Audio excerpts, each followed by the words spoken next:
It's an all-new episode of 106 in Sports from executive producers LeBron James and Maverick Carter. Now, this is a new top 5 countdown show with host Ashley Nicole Moss and Cam Newton. They're going to be breaking down the top moments in sports, culture, and entertainment. And they're even going to highlight both established pros and the stars on the come up. We love a star on the come up. Watch the all-new series 106 in Sports Wednesdays at 10/9 Central on BET or catch up the next day on BET+. Hold up. Every day I wake up. Wake your ass up. The Breakfast Club. Y'all finished or y'all done? We are the Breakfast Club. Let's get in some front page news. Now, Major League Baseball, last night's game, the Dodgers won 6-5. It went to 18 innings. The game was 7 hours long. Why? Damn. It went to 18 innings. They got to start doing steroids again, baseball. man. They might got time What? for all that. Yes. I'm serious. The score It's was illegal. 6-5. You cannot do that. No, you definitely can't do that. But Yo. that was The one sport of was better when everybody was on steroids. And the games were shorter. more home runs. But they do it better. The games are a lot shorter now. They have the games running. But when I got on the plane, the game was happening. When I got off, it was happening. When I got home, it was still happening. Damn. For the baseball fans in the room, the Dominican and being Puerto Rican. Dominican, sir. I'm not Dominican, but go ahead. Is that entertaining? I don't know. I'm asking. That long. Come on. If your team is playing, yes, because it's an inning where you're hoping for a home run or you're hoping for enough runs. I think so. What you think? I feel like 18 innings is too long. Yeah. But what you gonna do if your team is playing? You're gonna watch even it if as a it fan. is, Yeah. even if it is your team, you can take a break and go do something and come back. Like if you can take a break and go watch a movie and come back and the game is still on. But then people got work in the morning. Yeah. Well, there's no tie in baseball. You can't tie, so you got to close it out. The only time I guess there's a tie if there's a rain delay and they got to do it over. But there is no tie. I didn't know that. I didn't know you had to keep playing till somebody win. Yeah, and also last night in Monday Night Football, the Chiefs beat the Commanders 28-7. What's up, Mimi? Good morning, MV. Jess, Charlamagne, how y'all doing? Peace, baby. Laura. Good morning.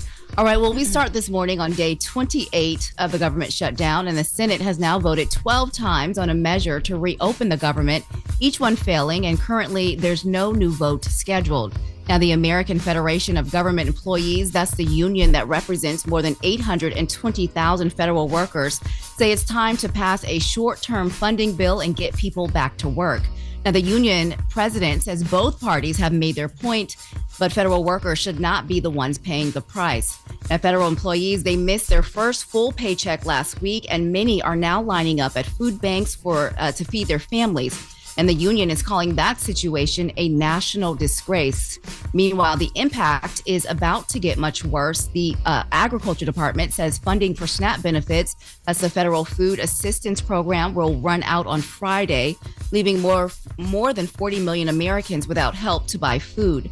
Now, SNAP funding has never lapsed in modern history, even during previous shutdowns. Administration officials have the authority to use emergency funds to keep the program running, but so far, they've refused to do it.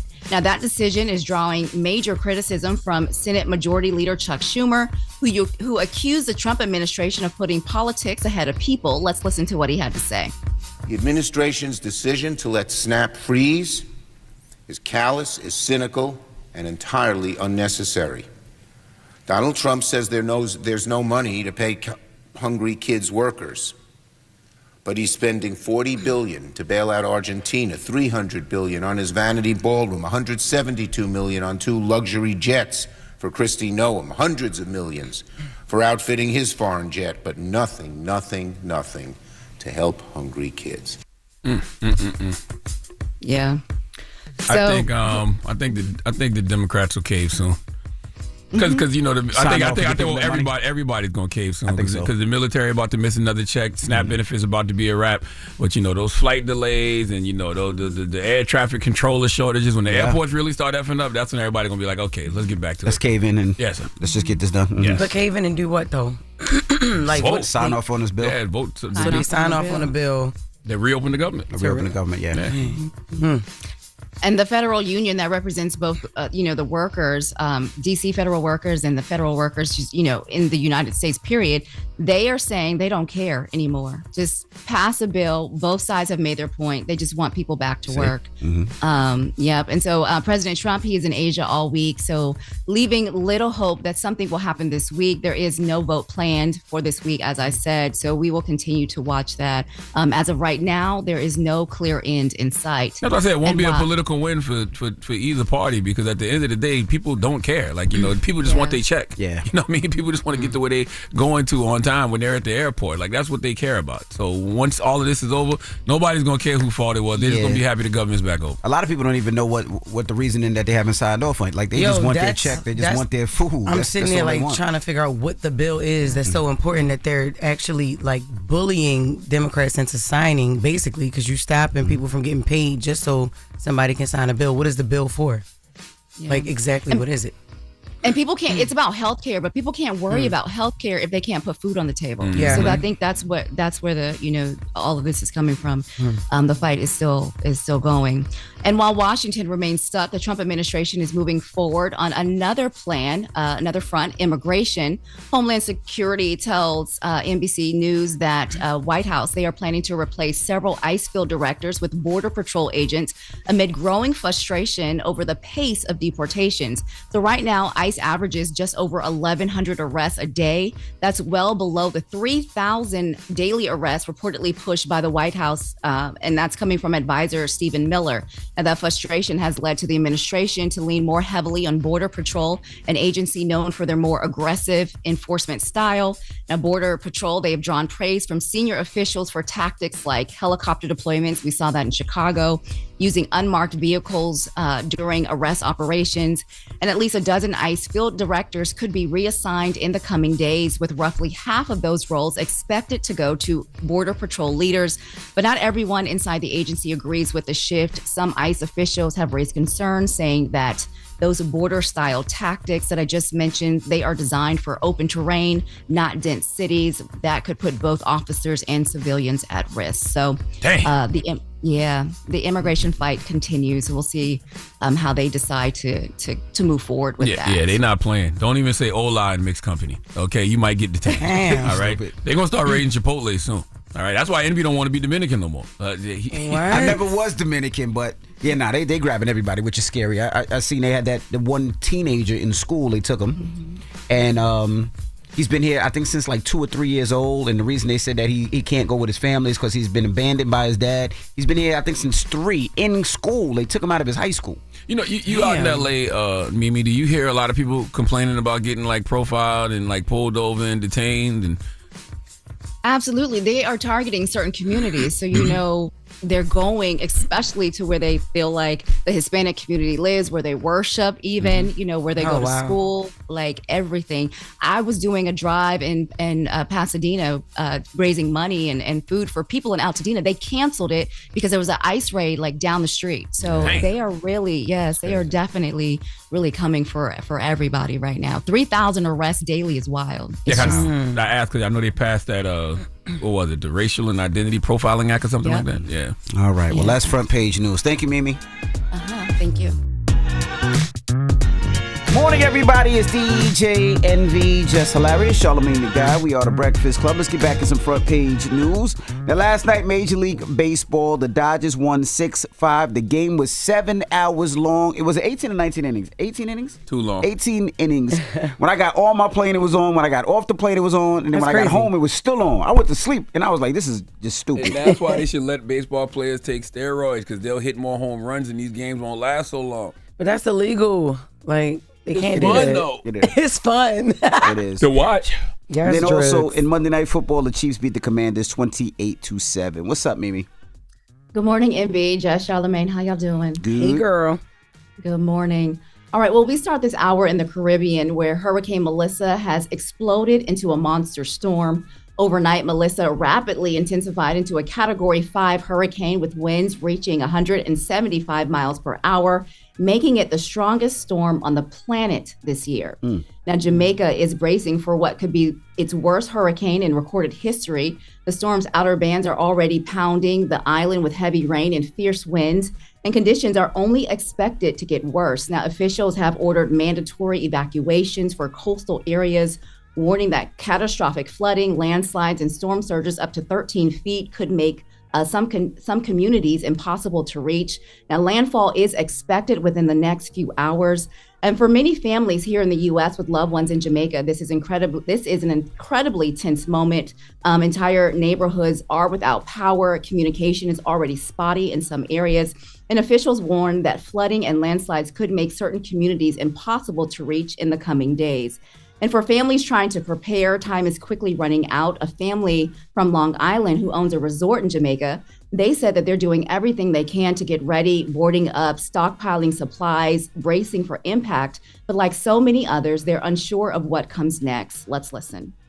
Once landfall is made, everybody is going to stay exactly where they are. I'm expecting this to be an extremely violent experience. I am scared. I'm scared for Jamaica.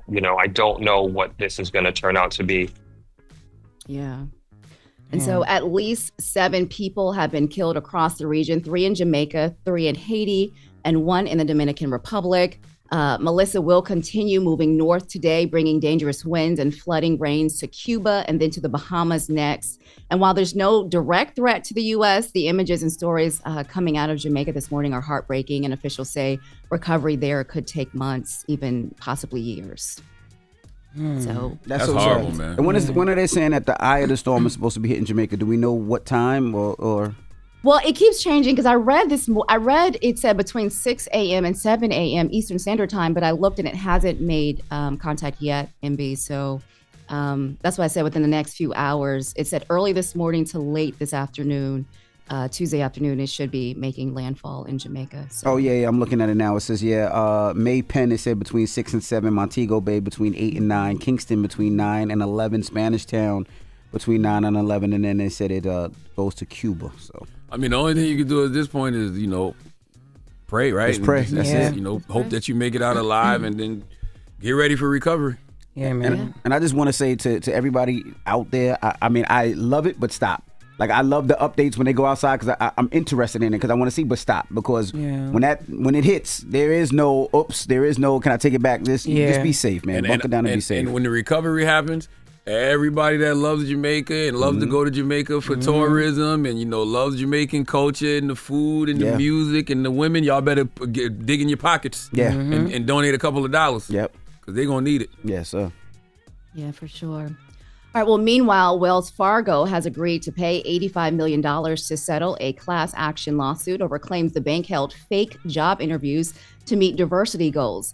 Now, the lawsuit alleges that Wells Fargo interviewed women and people of color for jobs that had already been filled, creating the appearance of a fair hiring process that actually was not happening. Now, former employees say they were instructed to interview diverse candidates for roles that were already decided. Some said that when they raised concerns internally, those practices continued. Now, these claims, they date from February 2021 to June of 2022. They were consolidated into a class action suit filed by SEB Investment Management on behalf of shareholders who said Wells Fargo misled investors about its hiring practices. Now, Wells Fargo, they are denying any wrongdoing, saying it settled the case to avoid the cost and distraction of a lengthy court battle. The settlement still needs to be approved, but if finalized, shareholders who owned Wells Fargo stock between February of 2021 and June of 2022 could receive compensation after fees and expenses are deducted.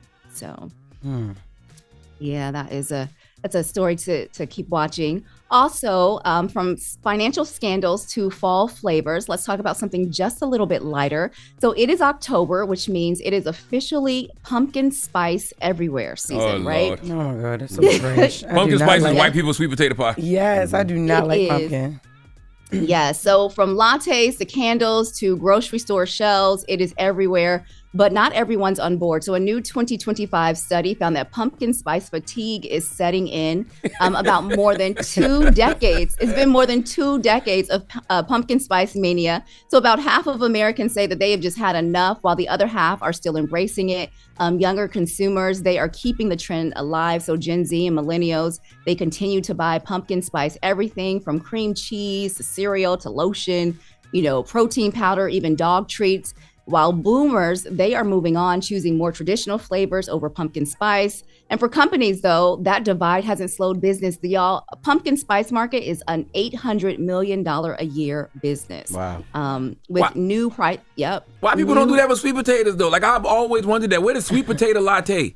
You know what I'm saying? Like, where's the sweet potato spice smell? You want to laugh? In China, they have sweet potato lattes. Really? And Starbucks. Really? Yeah. Nice. Mm-hmm.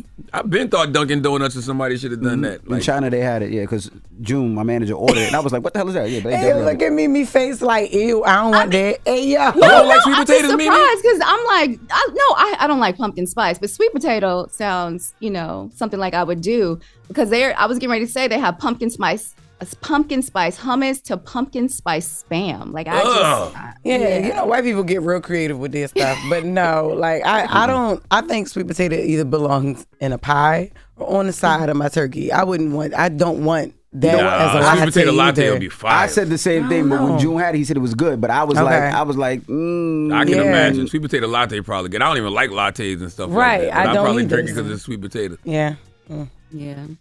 Well, that is it, y'all. But so they were saying that when you hear pumpkin spice, it now marks the unofficial start of fall, and so a lot of people are saying they are over it. They don't want it anymore. But clearly, it is an $800 million business, so it is here to stay. I'm gonna be honest with you. A lot of those folks just don't like white people. So anything that make I'm serious. Anything that make white people happy, they just like, I'm over it. I don't hear nothing about no pumpkin spice at a time like this.